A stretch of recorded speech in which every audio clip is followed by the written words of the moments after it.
Nabadde nnyina okubanyumiza story eno olunaku lwajjo naye ate ebyembi Papa Francis n'atuva ku maaso. So nga tulina okuba nga tukwataganira wamu mu kukungubaga ne baganda baffe ab'enzikiriza ey'Obukatuliki.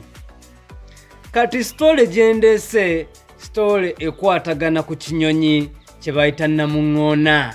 Namuŋŋoona kyekyo ekinyonyi ekya black ekiyina ettaayi enjeru wano ne kibanga Reverend oba ne kibeera ng'omuntu ayambadde akasuuti akalimu essaati enjeru kyenjogerako. Kyekinyonyi ekimu ku ebyo Katonda bye yatonda ebisinga amagezi wansi w'enjuba.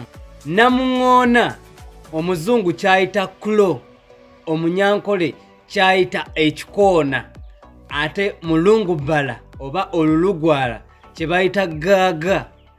Omukama Katonda yawunda n'abiwa amagezi nga mangi ddala. Ekisookera ddala, namuŋŋoona bw'omunyiiza akutunuulira bulungi n'akulamba.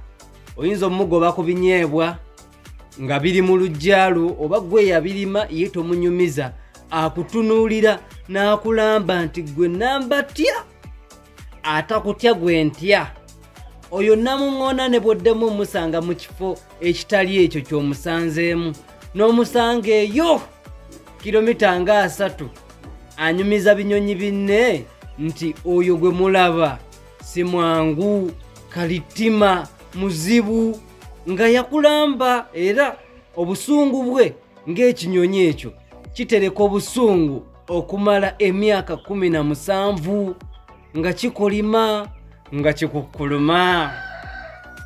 Ekirala, namuŋŋoona ekinyonyi ekyo kivuba, kikola amalobo ne kigenda ku nnyanja ne kivuba ebyennyanja ne kyeriira.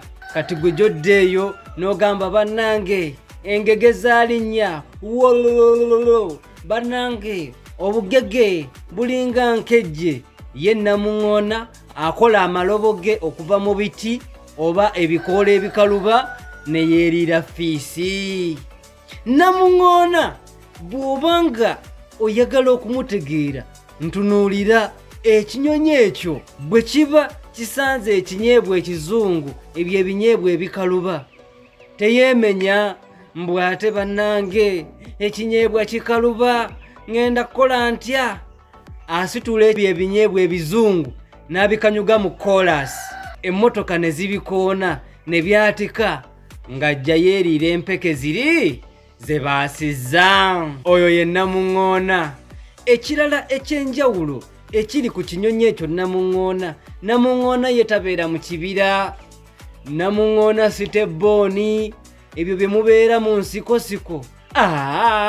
Namuŋŋoona eby'okubeera mu kibira tabisobola. Ekirala namuŋŋoona ekyenjawulo kyalina, bw'oba omulundidde ewaka asobola okuwangaala emyaka 3, naye bw'abanga takulidde mu maka ga muntu awangaala emyaka 2. Kyo bwe kirya emmere kiterekako. Namuŋŋoona bw'afuna ekyokulya aterekako, talya lumu. Ebyo by'ogamba bannange ekyemisana leero kirabise, ekyeggulo kigenda vaawa. Ye namuŋŋoona aba teyeeraliikirira kuba aba yeeterekera. Ne namuŋŋoona ojooza ensi eno. Ekinyonyi kye njogerako tewali kye kitasobola kulya. Ne bwe kiba kikere, omanyi bino ebikere ebibeeramu obusagwa bye bagamba nti embuzi byerya neefa. Eno namuŋŋoona eddira ekikere ekyo n'ekisala bulungi n'eggyamu buli obutwa n'esuula eri n'erya kino ekitaliimu butwa. Okumanya namuŋŋoona waddala atandika okukola ebintu eby'ekikulu biri ebinyumira abantu abamu, namuŋŋoona atandika okubikola ku myaka egi 3 bw'aba mukazi. Nkiddamu, namuŋŋoona okutandika okukola ebintu eby'ekikulu ebyo abamu bye munyumirwa ennyo. Bw'aba mukazi kimutwalira emyaka eja 3. Fear that gender. Naye ate bambi namuŋŋoona omusajja aguminkiriza myaka egi 5. So a big round of applause to men, cause tuli bagumu, tuli baguminkiriza. Sigenda kwongerako kyama kirala ku kinyonyi kye bayita namuŋŋoona. Sikubanga ekyo ekinyonyi kitegeera nti nayasiza ebyama byakyo ate ne kikuuma obusungu ne kisukka ne ku myaka 17 gye kikuumirako obusongo. Gwe mulonze, gwe mulodi. Eno program The Cocktail Show ekutuusiddwako Emmanuel Moses Senyonga, aspiring Lord Mayor 2026.